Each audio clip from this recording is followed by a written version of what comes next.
একটা গল্প বলি। প্রথম বিশ্বযুদ্ধে ফ্রান্সের ফিল্ড হাসপাতালে কাজ করছেন আলেকজান্ডার ফ্লেমিং নামে এক তরুণ চিকিৎসক। সেখানে তিনি আশ্চর্য হয়ে একটা জিনিস দেখলেন যে সৈন্যরা বুলেটের আঘাতের চাইতেও বেশি মারা যাচ্ছে ক্ষতের সংক্রমণে। সামান্য একটা বুলেটের আঘাত থেকে গ্যাংগ্রিন, সেপসিস এবং সংক্রমণ ছড়িয়ে পড়ছে তাদের পুরো শরীরে।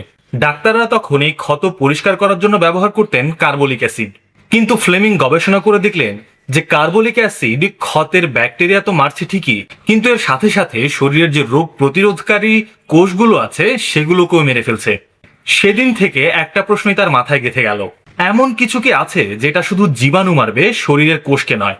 এরপর কেটে গেছে অনেক সময়। 1928 সালের লন্ডন শহর। আলেকজান্ডার ফ্লেমিং ছুটি কাটিয়ে তার ল্যাবে ফেরত এসেছেন।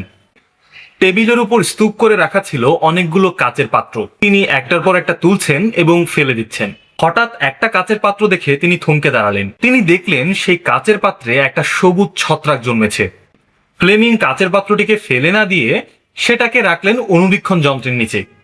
সেখানে তিনি একটি ছত্রাক পেলেন। এই ছত্রাকের নাম হচ্ছে পেনিসিলিয়াম নটেটাম।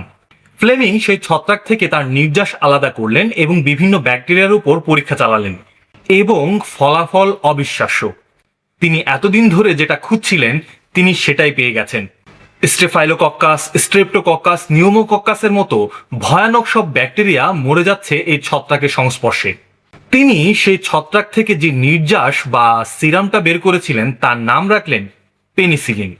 এরপরে 1929 সালে ফ্লেমিং তার আবিষ্কারের কথা প্রকাশ করলেন ব্রিটিশ জার্নাল অফ এক্সপেরিমেন্টাল প্যাথোলজিতে। গবেষণাপত্র তো ছাপা হলো, কিন্তু বিজ্ঞানী মহলে এর কোনো সাড়া নেই। এর প্রধান কারণ ছিল দুইটি। এক, পেনিসিলিন তখনও মানুষের শরীরে ব্যবহার উপযোগী করা যাচ্ছিল না। আর দুই, পেনিসিলিন একটা অস্থির যৌগ যেটা খুব সহজেই ভেঙে যাচ্ছিল। ফ্লেমিং হতাশ হলেন, কিন্তু হাল ছাড়লেন না। এরপরে আরো অনেক সময় কেটে যায়। 1939 সাল, দ্বিতীয় বিশ্বযুদ্ধ শুরু হয়েছে। অক্সফোর্ড বিশ্ববিদ্যালয়ের দুইজন বিজ্ঞানী হাওয়ার্ড ফ্লোরি এবং আর্নেস্ট বোরিস চেইন ফ্লেমিং এর এই পুরাতন গবেষণাপত্র ঘাঁটছিলেন। তারা পেনিসিলিনের কথা পড়লেন এবং তারা ভাবলেন এই গবেষণাটাকে আরেকটু এগিয়ে নেওয়া যাক। 1940 সালের মে মাস, সেই দুইজন বিজ্ঞানী পেনিসিলিনকে ব্যবহারের উপযোগী করে তৈরি করলেন। এরপর চলল বিস্তর পরীক্ষা নিরীক্ষা। মানুষের ওপর প্রথম পরীক্ষা চালানো হলো 1941 সালে এবং তা পুরোপুরি সফল। Alexander Fleming, Howard Florey, Ernest Boris Chain তিনজন একসাথে পেলেন নোবেল পুরস্কার। এরপরে বিভিন্ন ইন্টারভিউতে ফ্লেমিং একটা কথা বলেন, আমি পেনিসিলিন আবিষ্কার করিনি, প্রকৃতি এটা আবিষ্কার করেছিল, আমি শুধু লক্ষ্য করেছিলাম।